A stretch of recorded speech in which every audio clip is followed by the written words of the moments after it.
Bom dia, boa tarde, boa noite, seja qual for o horário que você esteja nos ouvindo. Esse é o 12Cast, o podcast de cardiologia da 12x8. Eu sou o Vitor Benfica, estou aqui ao lado do meu amigo hoje em dupla, né?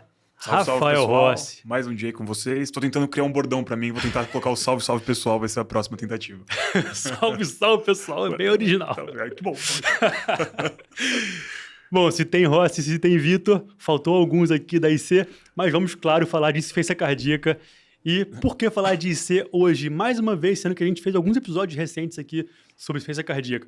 Porque teve recentemente, agora em maio, do dia 17 ao dia 20, o nosso ASC Heart Failure, um congresso focado em insuficiência cardíaca aguda, principalmente, né? Que aconteceu em Belgrado, lá na Sérvia. E foi muito interessante, vários trabalhinhos que, por mais que não consigam muitas vezes corroborar com robustez o dado, dá aquela pulguinha atrás da orelha e aquela esperança de que estudos novos vão surgir para corroborar de fato. Exatamente, né? Diferentemente da ESC, que é um estudo grande em que vários trials catedráticos são apresentados, a ideia desse congresso, que é um congresso um pouquinho menor, né, da Heart Failure Association, é justamente mostrar o que está sendo pesquisado e o que está sendo avaliado para, num futuro, a gente começar já a vislumbrar quais são as próximas terapêuticas que a gente vai fazer uso na prática clínica. Perfeito. E a gente vai começar falando de alguns principais em relação, por exemplo, à furosemida e à descongestão, mas para poder trazer aqui um screen no nosso episódio de hoje, a gente vai falar 8 estudos, basicamente, né, Rossi? Para não poder a galera não ficar perdida, a gente vai falar do congresso inteiro. Estudos que a gente selecionou, mas que foi para a gente interessante, pode ser que para outros colegas tem outros estudos bem interessantes, tiveram vários realmente interessantes, mas pra gente, acho que valeu destacar esses 8 que a gente trouxe aqui, né? Coisas que podem mudar a prática clínica aí, né, Vitor? Acho que um é menorzinho, né? Talvez a gente fale mais de 7 estudos aí, mas acho que a ideia é justamente essa, né? A gente trazer o que é de novidade. Quando tem cobertura de congresso, tem 12x8 no meio. Então, a ideia é fazer um bate-bola aqui rápido para tentar aventar o que pode acontecer daqui para frente lá nos solos europeus. Até uma anedota interessante, a gente está gravando esse podcast um dia antes do DAKE, que é o Congresso Brasileiro de Insuficiência Cardíaca. Então, falando do europeu, logo antes do brasileiro, quando ele for ao ar, vocês já vão ter as novidades do DAKE também, mas é uma curiosidade das datas aí, muito próximos dos dois congressos, né? Perfeito. Bom, então para começar, a gente vai pegar um combo aqui da congestão e furosemida, né? Falar de ser aguda, você falou, foi um congresso que falou muito de ser aguda, vai ter diurético no meio, né, velho? Claro, não tem como. Né, amigo? A gente sabe que a insuficiência cardíaca aguda corrobora realmente grandes partes das internações hospitalares na emergência hoje em dia, tem grande morbimortalidade nesse ambiente, né? A gente está sempre tentando evitar ao máximo possível internações, reinternações, descompensações, porque a gente sabe que o cara, quando entra, ele sai muito pior, né? E a gente sempre vê como uma janela de oportunidade essas internações para poder parar e começar a organizar o cara, né? E para começar nesse combo desses 3 primeiros estudos, né, Rossi? A gente vai começar primeiro a falar do COAF HF Trial, né? Que é basicamente falando dos diuréticos, que a gente sempre tem ansiedade de conseguir trazer algum poder maior de descongestão para esse paciente, aquele poder de conseguir agilizar o processo de descongestão daquele paciente, ainda mais naquele paciente que está com uma urgência descongestiva maior. E aqui, não só de furosemida vamos falar hoje, mas sim da tal da acetazolamida, que vem perturbando o nosso ambiente do SUS, né? Muito mais até, eu diria, e dos ambientes até particulares do Brasil, né, por conta da acetazolamida endovenosa, que já foi corroborada em alguns trabalhos, como o Advil recentemente, né, e o Diuresis também HF, que avaliou esses pacientes que no Diuresis ele avaliou que com certeza a acetazolamida trazia um benefício em natriurese. Já o Advil conseguiu mostrar melhora clínica desses pacientes, né?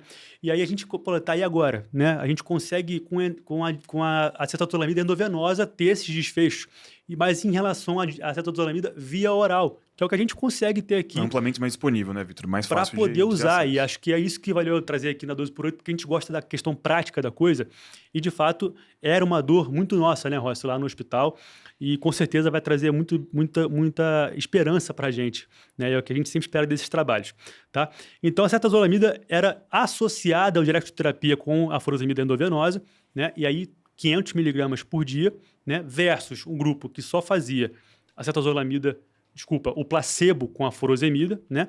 E aí a gente começou a comparar esses 2 grupos nos primeiros 3 dias, né, após a descompensação e o uso dessa medicação, da intervenção, e no momento da alta. Qual foi o nosso grau de repercussão clínica, laboratorial, né, e de avaliação da congestão no modo geral, que repercutiu após o uso ou não da acetazolamida. Então foi um trabalho com 70 pacientes, que dividiu o grupo de 2 grupos de 35 certinhos, né?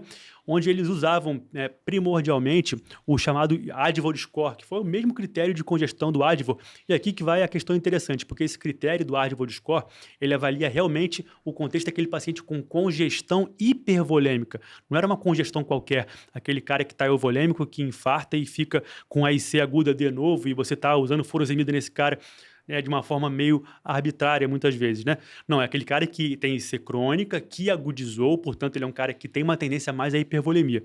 E esse Advor Score, ele avalia critérios de terceiro espaço sobrecarregado de líquido, né? Então, edema periférico, né? A ascite e o derrame pleural. Então, eu achei legal isso, porque você consegue objetivar, encontrar esse perfil de paciente com congestão hipervolêmica, que é quem, de fato, mais se beneficia dessa terapia, né? E a gente teve uma média de dose diária prévia dessa galera da tabela 1, né? Esse estudo, com 40 miligramas dia de furosemida já em uso há mais de um mês, né? Então, eles também já tinham um componente de necessidade até com potencial de resistência diurética, porque a lógica de eu fazer bloqueio sequencial, inclusive do túbulo proximal com acetazolamida, é paciente que tem um remodelamento tubular, né? Então, ele já estava em uso há mais de um mês, com direstoterapia, e a dose média era de 40 miligramas dia. Beleza? A gente usava associada a furosemida na entrada desses pacientes com esse perfil mais hipervolêmico, 500 miligramas dia. Tá? Bom, para poder trazer aqui uma objetividade maior para o nosso podcast, né? Ao final, né, os resultados trouxeram que em 3 dias não teve significância, apesar de numericamente ter representado mais processos descongestivos em quem fez acetazolamida associada. Mas não teve significância, não atingimos o nosso P para atingir significância. Agora, em relação à alta, sim, nós tivemos, de fato, uma porcentagem maior de pacientes que tiveram benefício para a descongestão com acetazolamida associada à furosemida. Então, os resultados mostraram para a gente que, por mais que a gente não tenha aquela descongestão acelerada naquela fase inicial que repercuta em critérios clínicos, né, para tal, a partir desse desfecho primário, que de fato foi esse critério do Advor Score, tá? Os secundários já começaram a corroborar o NT-proBNP, principalmente, né, o delta da entrada até a saída, né, e a natriurese desse paciente. Então, em relação ao desfecho primário, ao terceiro dia, nenhum grande benefício. Na verdade, a gente teve um P não significativo, então, portanto, a gente não pode corroborar que de fato faz efeito. E na alta, a gente teve já essa cúpula de Kaplan-Meier já se abrindo e mostrando que, de fato, tivemos benefício com a acetazolamida associada à furosemida para esses pacientes, inclusive aumentando, ao longo da internação, mais potencial de natriurese, ou seja, natriurese e aquarese. Então, conseguimos eliminar mais líquido, apesar de... e concomitância com a questão clínica que melhorou. E o NT-proBNP também, que acabou caindo com significância também nesses pacientes em relação à entrada. Então, tivemos sim um excelente benefício aí, né? É claro, é um estudo pequeno, né? Que a gente precisa ter dados mais robustos para poder corroborar, inclusive para entender se ela tem benefício a curto prazo também, como não mostrou aqui. E também não teve significância no desfecho do ponto de vista de tempo de internação. Então, isso eu não posso dizer ainda, que a acetazolamida associada à furosemida vai trazer um benefício de encurtar a nossa internação. Mas sim, BNP caiu, nós tivemos mais natriurese e aquarese e tivemos o melhor desfecho clínico. E aí a pergunta que todo mundo faz é, foi às custas de quê? Não mostrou tanta repercussão clínica do ponto de vista de hipocalemia severa com a acetazolamida, nada disso teve robustez significante para eu poder falar que a intervenção foi maléfica. Então parecia ser até muito igual nos dois grupos quando comparados. Então, em relação à própria hipotensão, à própria hipocalemia, que é o grande problema nosso, e também a piora da função renal, que preocupa muita gente, não houve grande significância, se mostrou muito igual nos dois grupos, tanto placebo quanto acetazolamida associado. Então, a gente acredita que, de fato, é seguro e tem um potencial muito grande de ser uma nova ferramenta para descongestão. Essa intervenção é uma intervenção muito interessante, né, Vitor? Porque a acetazolamida é uma droga na via oral amplamente disponível, né? Uma droga razoavelmente barata, que já está no mercado há muito tempo e estava até meio em desuso, né? Um cenário clínico muito específico aí de acidose metabólica para a gente pensar em fazer uso de acetazolamida, e agora ganha um pouquinho mais de espaço. Quando a gente saiu o Advor a primeira vez, a gente até pensou, ele comparou uma dose intermediária de furosemida com uma dose intermediária de furosemida mais acetazolamida endovenosa. Por que ele só não aumentou a furosemida e talvez tivesse o mesmo desfecho clínico, né? Mas agora a gente está pensando naquele paciente que é mais resistente, está pensando na terapia via oral, então a gente pode pensar não só no cenário de de internação, mas eventualmente até explorar cenários em que isso pode evitar uma congestão recorrente do paciente a nível ambulatorial e possivelmente, quem sabe, evitar reinternações. Então, acho que é um estudo exploratório pequeno, né? Tem um N que não é difícil a gente atribuir melhor a de P quando o N é muito pequeno, porque a gente teria que ter uma taxa de desfechos muito diferente entre os grupos, mas é uma tentativa muito válida para a gente pensar em estudos maiores, eventualmente, e quem sabe absorver justamente isso na nossa prática clínica, que, falando muito a verdade, né? Mesmo apesar do Advor tendo falado a favor aí da acetosomida endovenosa, a gente não absorveu na prática clínica ainda, né? A gente não faz uso contínuo disso no nosso dia a dia de pronto-socorro. Apesar de a gente sentir muito, né, na prática que as pessoas têm, de fato, umas boas respostas, né, a experiência individual de cada um, né? A gente ouve muito, de fato, esse benefício. E parece realmente estar começando a se mostrar com dados científicos também que vão corroborar. Então, ponto para a acetazolamida via oral. Maravilha. Então, ótimo. Furosemida ganha uma amiga aí no nosso cenário de tratamento. Acho que o próximo estudo que a gente vai pensar em falar justamente da furosemida também, agora num ambiente um pouquinho menos de internação e mais pensando no ambulatorial, é o EasyStop. Né? Qual que é a ideia aqui? EasyStop é um nome que já faz você tentar adivinhar o que ele está se propondo. Né?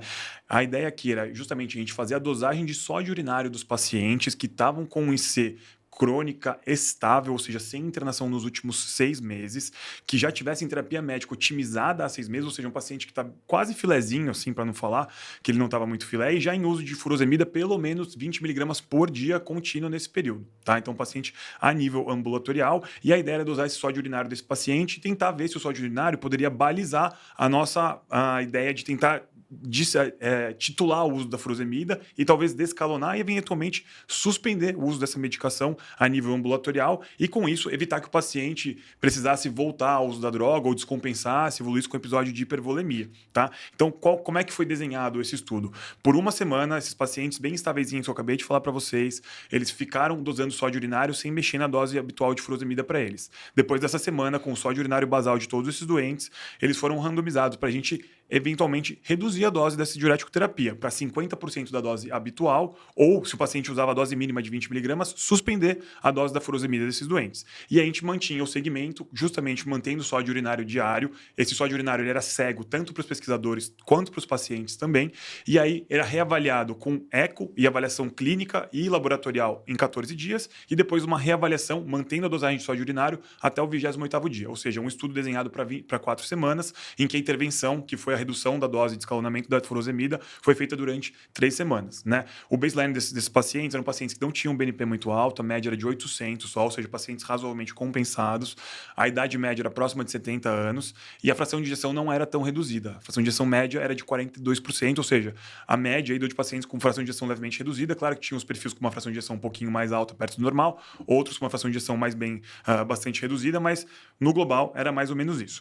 E o que a gente queria ver como o desfecho disso? Se, eventualmente, esse descolonamento da furosemida teria uma correlação com uma falha, ou seja, pacientes que evoluíssem com uma piora de classe funcional 1 para cima, ou sinais de congestão, ascite, ou sinal de derrame pleural, qualquer coisa que evidenciasse, ou aumento de BNP, qualquer coisa que evidenciasse que esse paciente piorou, se isso teria alguma correlação com a alteração do sódio urinário, e o contrário também se fosse verdade. Se o paciente que tolerou bem o descolonamento da furosemida, se teria alguma correlação com a variação do sódio urinário, e esse estudo ele sugeriu que haveria uma possibilidade, sim, de isso ser uma ferramenta para descolonamento do uso da furo. Pacientes que, depois da suspensão da furosemida, tiveram um aumento do sódio urinário, tiveram uma correlação de 55% de uma não necessidade de retomada da diurético terapia, ou seja, mais da metade dos doentes que mantiveram a dosagem do sódio urinário e suspenderam a diurético terapia, acabaram ficando bem quando a gente viu que o sódio urinário deles subiu. Então, a nível ambulatorial, para pacientes que a gente está com dificuldade do desmame dessa furosemida, parece ser uma ferramenta que a gente pode fazer uso para tentar predizer se esse paciente vai ter uma evolução desfavorável se a gente suspender a diurético terapia dele. Claro que é um kit que não está amplamente disponível, né? Esse é um estudo que foi feito justamente em pacientes que tinham uma condição de tratamento e financeira um pouquinho melhor, porque ele tinha que ter o kit para dosagem de sódio urinário domiciliar dele mesmo disponível. E aqui, quando a gente for reproduzir esses dados do Brasil, também tem que ser uma população que consegue fazer essa mensuração e avaliação como se fosse uma avaliação de INR para paciente que anticoagula com Marevan domiciliar. Então, mas, enfim, parece que foi um resultado que eu considerei favorável, né? Ou seja, a gente consegue ter uma predição boa se a gente começa a subir sódio urinário pós-suspensão de furosemida, mas a parte ruim é que eram pacientes muito estáveis. Geralmente a gente tem muita dificuldade de tirar o diurético terapia em pacientes que têm BNP muito alto, que têm resistência diurética, que fazem uso de altas doses de furosemida. Esse é um paciente que preocupa mais no cenário clínico. O paciente que usa uma dose baixa de diurético terapia, a gente fica até mais preocupado e pensando em suspender esse diurético, pensando na função renal, ou seja, eu tô com medo até de desidratar ele, do que o contrário, do que eu tô com medo de o paciente manter uma congestão persistente e acabar evoluindo de maneira desfavorável do ponto de vista clínico. Então, eu achei a população escolheu a população muito soft, né? Porque eles queriam, como o N era muito pequeno, né? Um N de virtualmente aí, 50 pacientes, era um N muito pequeno, então a taxa de eventos tinha que ser razoável para eles terem uma correlação. Então, por isso, talvez a escolha de doentes mais estáveis. Mas, pelo menos, é uma possível ferramenta que a gente pode explorar um pouquinho mais daqui para frente e, eventualmente, achar um uso nesse doente mais grave, né? Que diurético terapia resistente, domiciliar, precisa de altas doses e que acaba evoluindo com reinternações frequentes, mas um cenário mais próximo do primeiro trabalho que o Vitor estava falando hoje aqui pra gente. Perfeito. Acho que isso é muito legal, cara. Esse trabalho é legal porque começa a dar uma esperança no sódio urinário a nível ambulatorial também. Já tem outros dados corroborando esse potencial de utilização, mas está cada vez mais ganhando força o sódio urinário no nosso dia a dia, né, Rossi? Sim. A gente tem visto muito falar também do sódio urinário no controle da descongestão no contexto da IC aguda, intra-hospitalar. Do PS, né? Do Cara, é mais complicado no ponto de vista prático, porque a gente sabe que a gente pede um sódio urinário, aí demora a chegar, a gente tem que esperar. É um dado que a gente gosta de ter adicionalmente, né? Mas talvez na prática seja algo um pouco mais complexo. A nível ambulatorial, eu tenho um pouco mais de calma. Isso pode ser interessante, sim, para a gente poder utilizar e começar... O pulo do gato é popularizar a possibilidade dessa coleta ambulatorial, do paciente ter um kit de pocket ali, né, para ele poder fazer a dosagem dele, a mensuração com o dipstick dele ou qualquer que seja o dispositivo e já ter esse dado. Aí tem um valor muito maior para nós do ponto de vista medicamentoso. Né? Com certeza.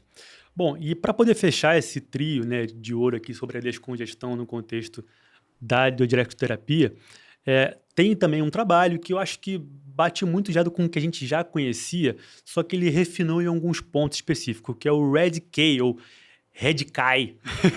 Vamos abrasileirar isso aqui, né, cara? É o REDCay, tá? Que avaliou no contexto de se eu suspender os diuréticos via oral, né? Para aqueles pacientes que estão já estáveis, euvolêmicos ou até tendendo a hipovolemia a nível ambulatorial, né?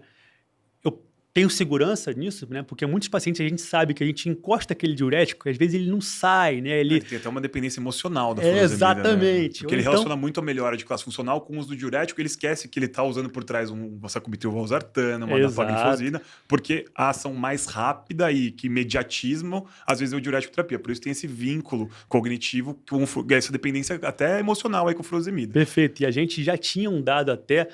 Posso te dizer que orgulhosamente que foi um dado brasileiro que a gente conseguiu trazer aí com a doutora Lídia, enfim, o Simões, né, uma galera top da cardiologia aí, e ciência cardiovascular, que a gente mostrou que é o REDIT-1, né, que é o que mostrou uma análise multicêntrica aqui no trabalho brasileiro que conseguiu corroborar essa tranquilidade, né, e de não repercussão em piores desfechos e segurança de você retirar o diurético nesse perfil de paciente. Os desenhos variaram um pouco, mas é basicamente a mesma lógica, né? A segurança que a gente tem de retirar o diurético para esse perfil de pacientes que estão no nível ambulatorial já numa fase ok. Tanto que a própria ESC, né, ela coloca como até citação de referência dessa recomendação, né, onde ela coloca num parágrafo da nossa diretriz atual de insuficiência cardíaca, dizendo que os pacientes que estão euvolêmicos ou até hipovolêmicos, compensados, estáveis, classe funcional 1 e 2, com IC crônica, em uso de diurético terapia via oral, ambulatorialmente, você tem um potencial de poder ser seguro. Sabe, ele fica ensaboando. Tirar. Assim, pode ser que você consiga tirar e fique tudo bem, mas pode ser que muitas vezes precisa de dados a mais para poder corroborar isso. A gente sabe que a gente tem uma necessidade cada vez mais de criar novos ensaios para esses pacientes com ICFER, né? Fração de ejeção reduzida, porque cada vez mais temos um arsenal mais exposto para esses pacientes. Eles estão cada vez mais sendo apresentados aí a SLT2, a INRA, né? E a gente está conseguindo ter mais trabalhos que corroborem os resultados em cima de pacientes que já fazem cronicamente essas 4 classes, o quarteto fantástico que a gente gosta de falar, né? Então, é interessante que a gente tenha esse dado com a população atual, se de fato é seguro ainda mais agora, tem um SLT2 que a gente até sabe que quem faz SLT2 tem potencial diurético maior, é nefroprotetor, então pode ser ainda mais interessante agora, nesse cenário, a gente tirar o diurético de alça para esses pacientes que estão ambulatorialmente já mais estáveis ou até tendendo à hipovolemia, né? E aí corroborou, sim, que a gente tem um benefício, né? E ele testou em 24 semanas esse acompanhamento estreito, acompanhado de biomarcadores, laboratório com NT-proBNP e outras análises como bioimpedância torácica, uma avaliação aí sim até mais refinada do que o nosso trabalho nacional aqui, para acompanhamento dessa congestão. Então, com um acompanhamento estreito, com uma avaliação de perto, é ainda mais seguro eu garantir que, retirando, né, o diurético de alça desses pacientes, eles têm um potencial de não repercutir em piores desfechos, como eventos de worsening heart failure, né, que internação hospitalar, sem comprometer tanto a qualidade de vida a nível de população do estudo, né? Então, foi um trabalho que conseguiu corroborar aí o que a gente já meio que entendia que valia a pena fazer, talvez agora com um pouco mais de robustez, sendo que temos um outro dado agora internacional corroborando também esse fato que os brasileiros já tinham nos apresentado. Ou seja, eles estão copiando a gente, né? Você falou, e no final os europeus estão copiando aqui o Brasa. Inclusive no slide do cara, eles colocaram o trabalho lá. Muito elegante. Olha só. Mas interessantíssimo, né? Inclusive, se tivessem dosado o sólido urinário, quem sabe teriam feito isso de maneira mais segura aí. Mas, enfim, acho que 2 trials muito parecidos, corroborando para a mesma ideia, né? Paciente que está bem, está estável, tentar usar de artifícios para a gente eventualmente tirar essa droga que não está correlacionada com mudança de desfecho a longo prazo desses doentes, né? A gente quer mais otimizar as drogas modificadoras de história natural da doença às custas da diuretoterapia. Ela está aí como um arsenal, como um apoio para a gente, mas ela não pode ser o pilar do nosso tratamento. Acho que é a mensagem final do congresso que eles estavam tentando passar para a gente aí, né? Só lembrar que esse último trabalho, né, a gente fica pensando, mas os caras tiraram diurético em que população, né? Era população não tão graves assim? Não, os caras tinham uma fração de ejeção média de 33%, né, e tinham, o que eles tinham de fato em comum era uma função renal justa, vamos dizer assim. É claro que clearance abaixo de 20 eles não estavam entrando no trabalho, mas a maioria de fato tinha uma função renal que era confortável para a gente poder trazer a tranquilidade de que não vai repercutir também com o contexto cardiorrenal, do ponto de vista de piora da função renal e piora da congestão e deterioração para a internação, né? Maravilha, Vitor. Bom, acho que esgotamos a furosemida aí do congresso por enquanto. Eu vou passar agora para os próximos estudos que eu vou citar, são estudos de fase 2 ainda, né? Então, muito falando do futuro aí, mas para a gente, nosso ouvinte, já ter uma perspectiva do que está sendo estudado para os próximos 2 campos que eu vou falar, a gente vai intercalando aí os trials. Mas o próximo, então, é o Cyrus HCM, né? Hypertrophic Cardiomyopathy, ou seja, pacientes portadores de miocardiopatia hipertrófica. A ideia é um estudo de fase 2, como eu falei, era o uso do EDG 7500, ou seja, que é um modulador da interação sarcomérica entre troponina, actina e miosina. Ele não é um inibidor, né? Porque isso poderia diminuir muito a função sarcomérica e do nosso miócito, mas é um modulador. Então, para ele diminuir um pouquinho essa afinidade e, eventualmente, a gente ter uma atenuação aí dessa hipertrofia tão importante e o grau de rigidez, talvez, desse músculo cardíaco, né? Então, ele incluiu pacientes portadores de miocardiopatia hipertrófica obstrutiva e não obstrutiva. É um N pequeno, 17 da obstrutiva e 12 da não obstrutiva, ou seja, virtualmente 30 pacientes aí que foram avaliados. A ideia da intervenção era justamente usar essa droga nas doses de 50 miligramas, 100 miligramas e comparar os desfechos dos próprios pacientes com eles mesmos anteriormente ao início desse modulador sarcomérico e tentar comparar principalmente alguns desfechos durante 4 semanas. Então, ele não tinha um desfecho primário composto, ele queria comparar um âmbito de vários desfechos diferentes, porque, de novo, é um estudo ainda de fase 2. Então, ele tentou avaliar esses pacientes para alteração de BNP, para um gradiente intraventricular e na via de saída, velocidade anular mitral, qualidade de vida e classe funcional.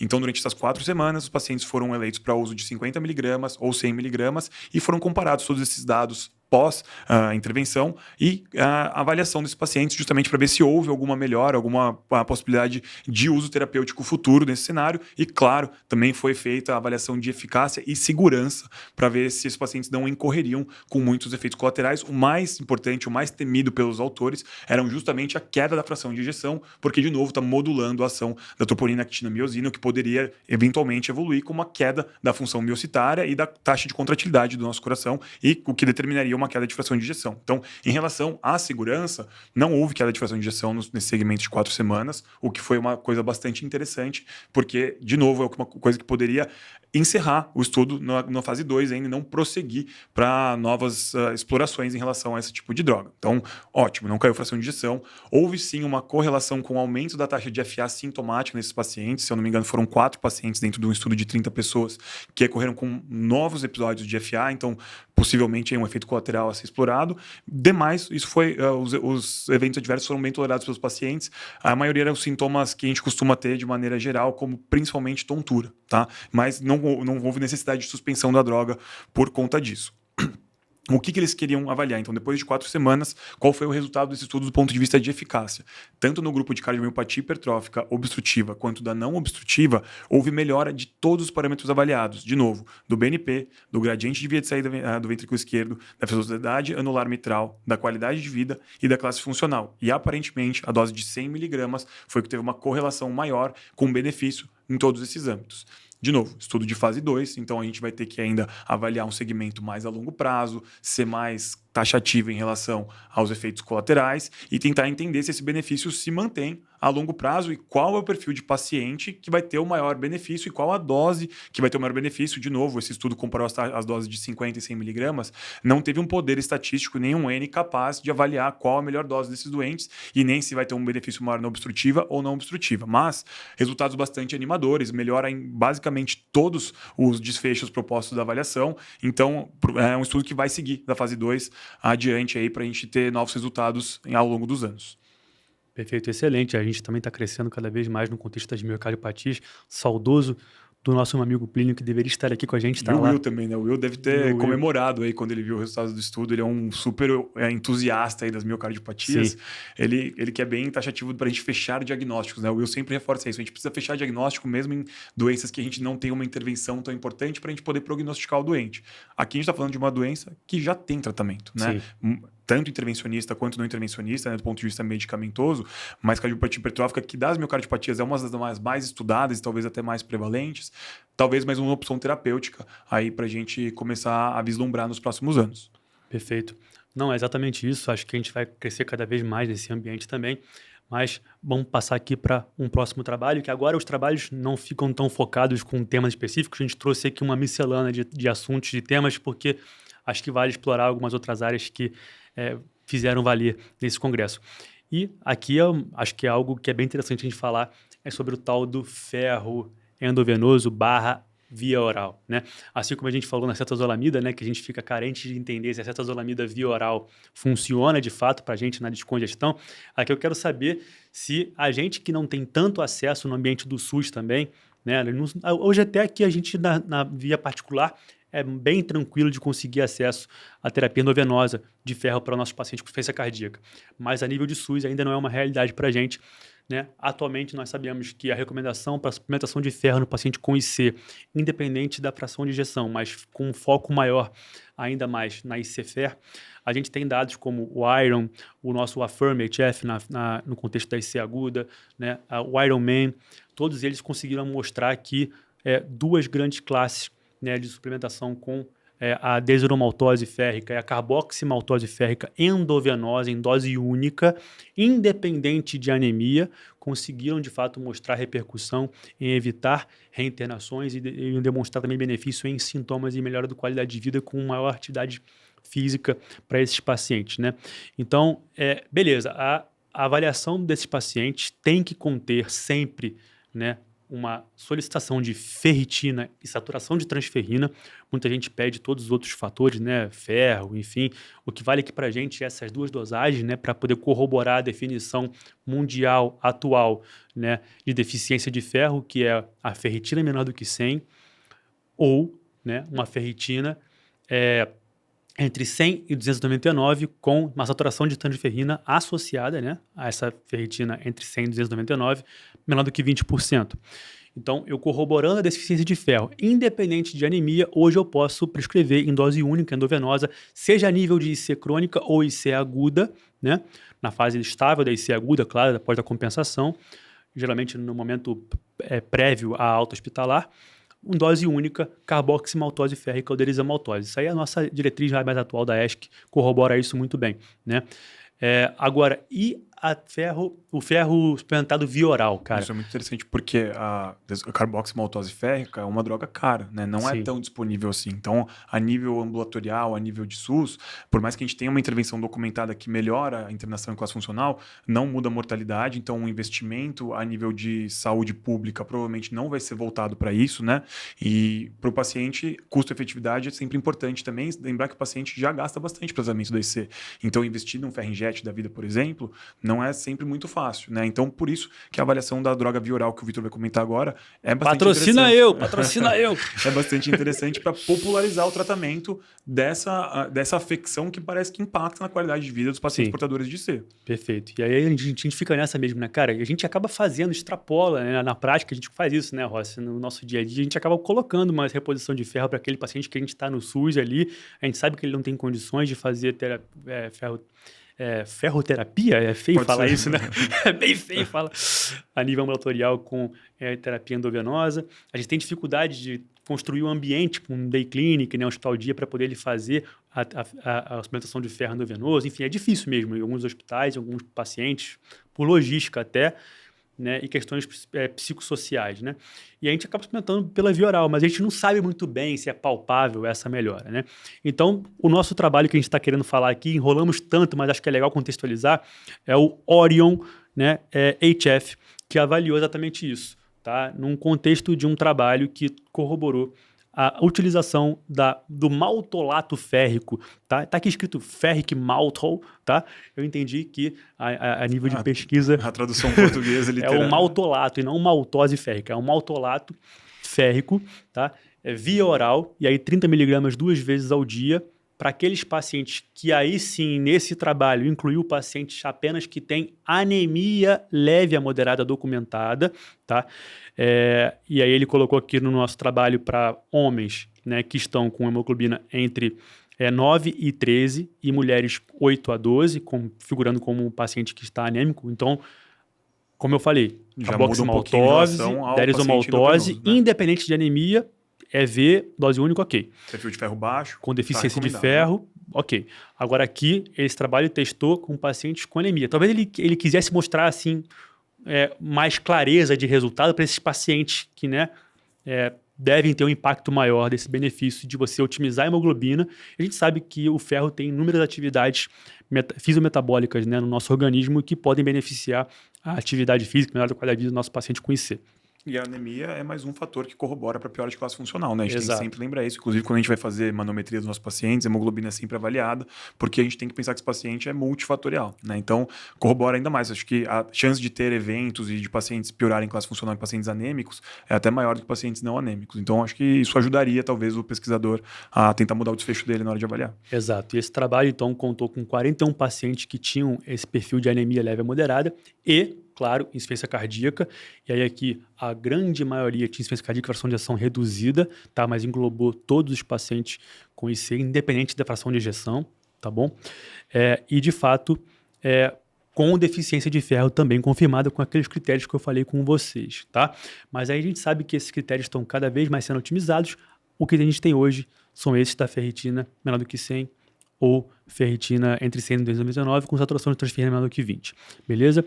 E o que a gente acabou excluindo aqui são pacientes que também têm taxa de filtração glomerular menor do que 20 e outra evidência de complicação que justifica aquela anemia ou uma ferropenia às custas de outra causa, né? Então, excluiu tudo que pode prejudicar a nossa avaliação da anemia e da nossa reposição do ferro e focamos naquele paciente com IC e a deterioração do ferro nesse contexto. E aí, o que mostrou para a gente? Nós tivemos um primeiro endpoint, né, que é o endpoint primário desse estudo, foi a avaliação pura da elevação da hemoglobina, né? Então, ele falou, olha, eu quero só ver se aumentou a hemoglobina, né? E depois o desfecho secundário foi a avaliação do ferro, né, sérico, da ferritina e da saturação de transferrina, também associados ao componente da melhora do DNT-proBNP e do KCCQ12, que é o nosso score para qualidade de vida que a gente utiliza para poder entender se teve repercussão clínica, né? Porque isso é importante para caramba. Eu tenho até um dado numérico que corrobora o aumento da hemoglobina, mas será que aquilo repercutiu em melhora clínica? É isso que importa no final, né? Ah, caiu o BNP, tá, e aí? O que aconteceu com esse cara? Ele melhorou a qualidade de vida dele? Ele melhorou a capacidade de atividade física, né? Então, tanto o KCCQ quanto também um critério adicional do desfecho secundário era o teste de caminhada de 6 minutos, tá? Então, a nível de significância estatística, a gente viu sim que a hemoglobina subiu para esses pacientes, tá? Então, o nosso baseline no D0 era em média de 11,4 e depois no follow-up de 16 semanas, chegamos a uma hemoglobina média de 12,8 com repercussão de significância estatística com P menor do que 0,001, tá? Agora, nos secundários, vamos entender agora se isso foi acompanhado de repercussão da melhora da deficiência de ferro, da melhora do BNP, da atividade física, né, com qualidade de vida. E em relação ao NT-proBNP, não tivemos estatisticamente uma significância, tá? Então não temos como provar que de fato teve repercussão, né, do baseline até a 16ª semana, mas a qualidade de vida, sim, nós tivemos uma otimização desses pacientes em termos desse critério do score, um score que ficou com 65 pontos em média no baseline e depois de 16 semanas suplementando esse ferro, tiveram um critério de 76 pontos, tá? Em relação, que aí o mais animador eu diria, né, a capacidade da atividade física desse paciente melhorou, medida por teste de caminhada de 6 minutos, eles conseguiram percorrer em média na baseline de 298 metros e o nosso after aí, depois de 16 semanas, eles conseguiram caminhar 335 metros em média. Então, pessoal, aqui é uma média, né? A gente teve repercussão também de um P menor do que 0,001. Então, acho que também há um otimismo em dizer, olha, quando você faz, né, o maltolato férrico na via oral, então, dando esperança até para você extrapolar de que o que a gente faz a nível de extrapolação ambulatorial tá ok, né? Parece ter também algum grau de benefício, a gente consegue enxergar através de teste de caminhada e qualidade de vida que o aumento da hemoglobina está vinculado a essa repercussão clínica que, para a gente, na insuficiência cardíaca, as pessoas ficam muito viciadas. Pô, mas não mudou mortalidade, não mudou... Não interessa. Se eu mudo o sintoma na IC, meu amigo, reinternação, se eu evito o potencial de qualidade de vida do meu paciente, é maravilhoso. E aqui ele mostrou para a gente que ele melhorou a capacidade de atividade física e qualidade de vida para esses pacientes. Claro, limitações. N pequeno, né, unicêntrico. A gente tem que trabalhar com estudos maiores, randomizados, placebo controlado, bonitinho. O desfecho primário era a hemoglobina, não era a parte clínica do paciente, Perfeito, né? Que né?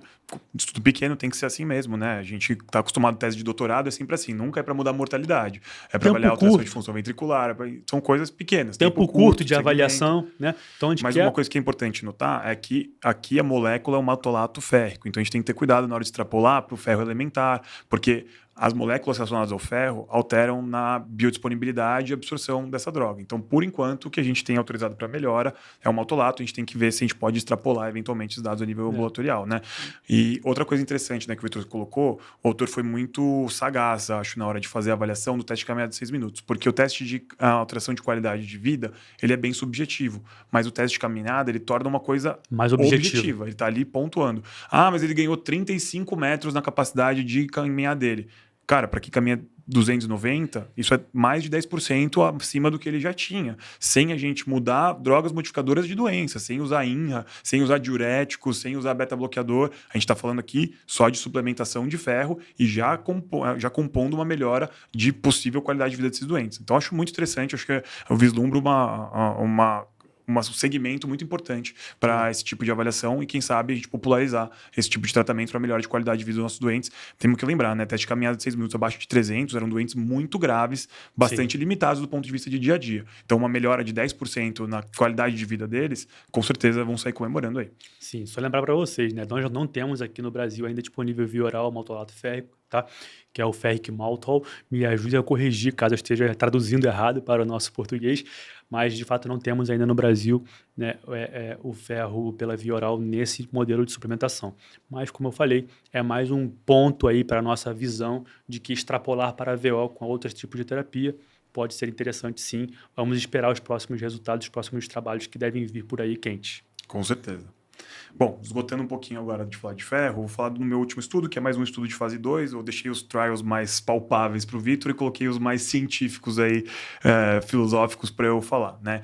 Então a gente vai falar do Gladiator. O Gladiator, ele... Curiosamente, cara, é um trocadilho muito infame, né? Mas o Gladiator, ele veio logo depois da publicação dos resultados do Warrior, que é guerreiro em inglês, e Gladiator, gladiador em inglês, né? O Warrior saiu na American College desse ano, que foi um estudo para avaliar justamente o benefício da introdução de um composto de AS, IE, Cabra e estatina em pacientes portadores de disfunção microvascular. O estudo tem alguns problemas pontuais que a gente comentou até quando a gente foi fazer a avaliação desse estudo no nosso 12cast aqui, então não vou ficar falando muito sobre isso, mas enfim, era para avaliar justamente a ação de medicamentos no cenário de paciente com ANOCA ou INOCA por disfunção microvascular. O Gladiator, ele veio justamente para a gente fazer a avaliação de uma possível intervenção em pacientes que eram portadores de ICFEP aliada a uma disfunção microvascular, né? Então, um estudo que estava em fase 2, foram 3 centros holandeses, 2 foram em Amsterdã e 1 em Groningen.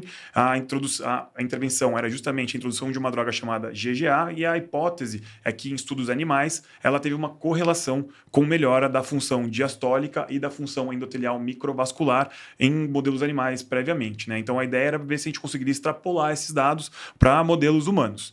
A gente teve 39 almas bravas que toparam entrar nesse estudo. A ideia era que os pacientes fossem mais do que 50 anos, que eles tivessem fração de ejeção acima de 50%, uma classe funcional maior do que 1, associada a uma suspeita de CFEP, né? Então, fração de ejeção preservada, classe funcional 2 para cima, e que tivessem uma pressão de oclusão, ou pressão capilar pulmonar acima de 15 ao repouso, ou 25 ao esforço, ou um score H2PF acima de 5, ou um HFA-PF acima de 4. Então, tinha que ter pelo menos alteração de classe funcional, fração de ejeção preservada e um desses 3 critérios que eu acabei de falar para vocês, que justamente sugere que esses pacientes seriam portadores de ICFEP. A ideia foi introduzir esse GGA, né, essa molécula, para fazer um uso durante 3 meses, e era um esquema meio de crossover, então ele usava por 3 meses, depois tinha um descanso por um período de 30 a 60 dias, voltava a usar mais 3 meses, depois mais um descanso, um desbame aí de 30 a 60 dias, e a ideia era justamente avaliar uma alteração do desfecho primário, que era melhora da função diastólica, avaliada pelo ecocardiograma, aliado a uma alteração da função endotelial de maneira invasiva com um catéter de hemodinâmica. E os desfechos secundários eram alteração da taxa de filtração glomerular, alteração do BNP, qualidade de vida e critérios ecocardiográficos para ICFEP, alteração do EELIN, do relaxamento muscular, da velocidade do ânulo mitral na diástole, enfim, múltiplos critérios aí pra gente.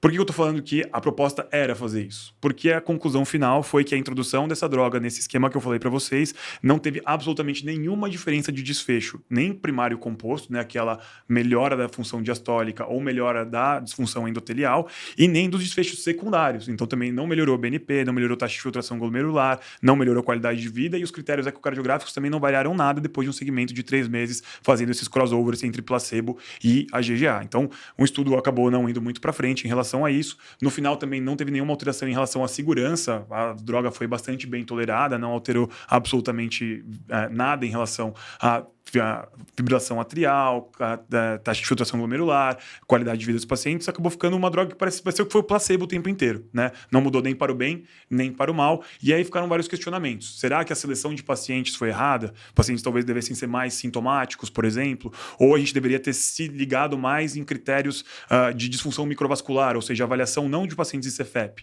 só com disfunção microvascular documentado por um catéter de hemodinâmica. Ou o contrário, pacientes que só ICFEP e não tinham relação com a alteração da disfunção microvascular. Então, ficaram várias hipóteses, mas o resultado final é que o estudo não foi muito para frente, então a gente não deve ver a GGA a nível ambulatorial para os nossos pacientes. A gente mantém o nosso tratamento de pacientes portadores de CFEP, ainda com finerenona e o inibidor do SGLT2, e para pacientes com disfunção ventricular, nem o Warrior, nem o Gladiator conseguiram apresentar uma intervenção que pudesse melhorar ao mínimo a qualidade de vida desses doentes. Eles continuam incorrendo com uma taxa de MACES alta e sem uma melhora impactante na qualidade de vida deles.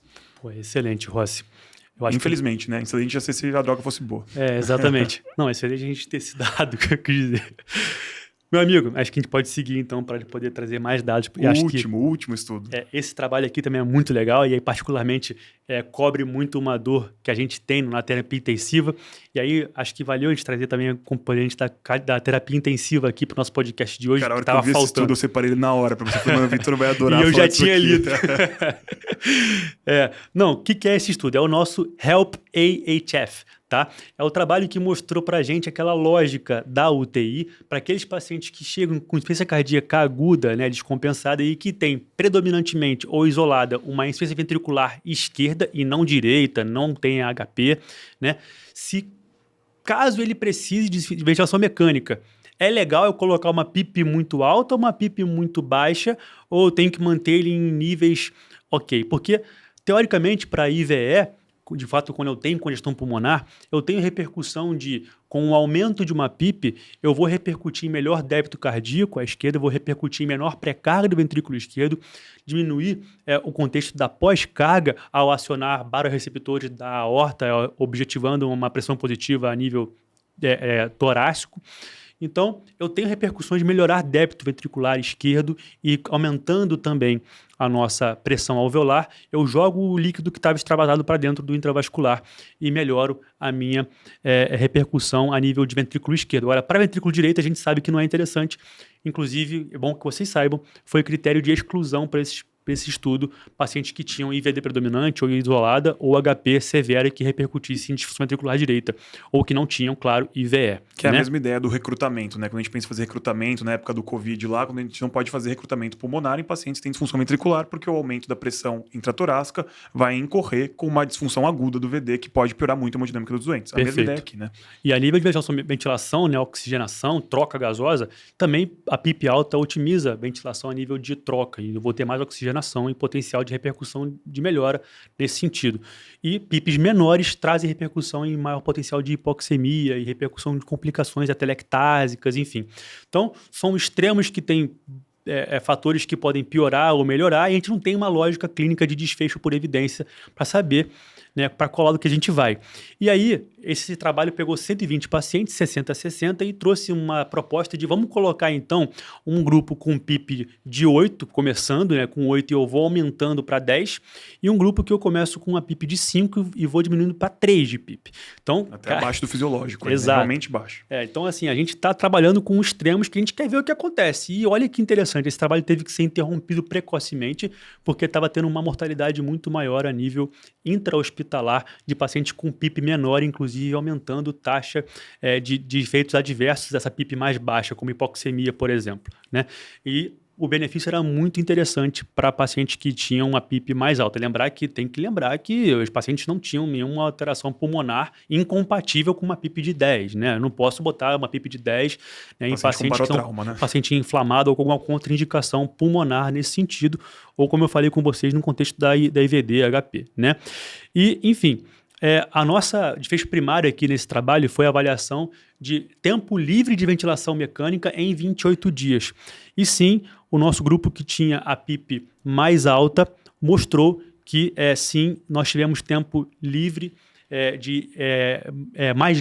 maior tempo livre de intubação e ventilação mecânica em 28 dias para pacientes que tinham PIP de 10, PIP mais alta. E a PIP mais baixa repercutia em também mais dias, tá? Então, achei que foi bem interessante. Para lembrar para vocês que a mortalidade intra-hospitalar desses pacientes era significativamente muito menor no grupo da PIP, tanto que interromperam, e foi de 0% no grupo da PIP alta, a mortalidade, e 20,7% para os pacientes com PIP baixa, e por isso que ele teve que ser interrompido. É só importante ratificar um dado: esses pacientes estavam sob ventilação mecânica invasiva, né? Não eram pacientes para fazer VNI com PIP mais alto ou mais baixo, né? Então, pacientes que realmente eram mais graves, né, Vitor? Sim. Bom, assim, não teve tanta diferença do grupo da PIP alta em relação à internação hospitalar, né, nesse tempo livre de intubação. Era 25,5 dias para o grupo de PIP alta, grupo de PIP baixa 24 dias. Mas, ainda assim, se mostrou significativo para esse tipo de estratégia. Lembrar que os efeitos adversos também foram muito maiores no grupo de PIP baixa, e aí a comparação é de 41,4% de efeitos adversos no grupo de PIP baixa e só 6,7% no grupo de PIP alta. Então, temos aí uma boa resposta direcional para a gente poder trazer para esses pacientes. Quem sabe, de fato, isso pode corroborar uma estratégia interessante. Eu otimizar a minha PIP para esses pacientes que têm IVE isolada. Atenção, pelo amor de Deus, vai botar PIP alta para paciente que tem IVD, que inclusive já tem trabalhos diversos que mostram piora da mortalidade seja por volume corrente aumentado, seja por PIP mais alta, para quem tem IVD, /HP e IVD. Ou sepse fora de ventilação protetora, né? Tudo isso é exclusão. Esquece. Né? Aqui a gente tá falando IC de aguda pensa que pura. o cara só tem o ventrículo esquerdo errado, só isso. Com indicação de ventilação né? mecânica. Exatamente. Perfeito? Mas, neste cenário desse paciente específico, é um trial que pode mudar até a nossa prática clínica, eventualmente, né, Vitor? Traz uma resposta que a gente suspeitava, mas não tinha documentado do ponto de vista científico ainda. A gente sabe que trabalhar com esse tipo de paciente de terapia intensiva, ainda mais que o N não é tão grande assim, é um perfil de tabela 1 muito heterogêneo, que eu tenho que entender particularidades de cada um e entender se vai ser interessante ou não. Então, muito cuidado ao levar ao pé da letra esse trabalho, né? Mas é um sinal de que, olha, esse caminho aqui, com certeza, é mais interessante do que o outro. Agora você vai individualizar a sua PIP mais alta para aqueles pacientes que você está na mão. Beleza? Maravilha. Bom, falamos com isso, bem hoje. Bem, aí, 7 trials bem discutidos, quase uma horinha aí de discussão de um congresso que é menor. A primeira vez que a gente faz a cobertura de um dos congressos, que não é a ESC e nem a American College. Então, espero que vocês tenham gostado. Foi um projeto piloto que a gente fez aí. Pode ser que a gente reproduza mais vezes, né? Se tiverem novos congressos, claro, com estudos legais, como a gente acabou de trazer para vocês. Comente aqui pra gente, nos avalie, não deixe de nos avaliar aqui no Spotify e no seu streaming de preferência. É um prazer estar com vocês até aqui e com você, meu amigo, porque eu te amo sempre. Sempre uma honra inenarrável. Salve, salve, pessoal. Obrigado, galera. Tamo junto.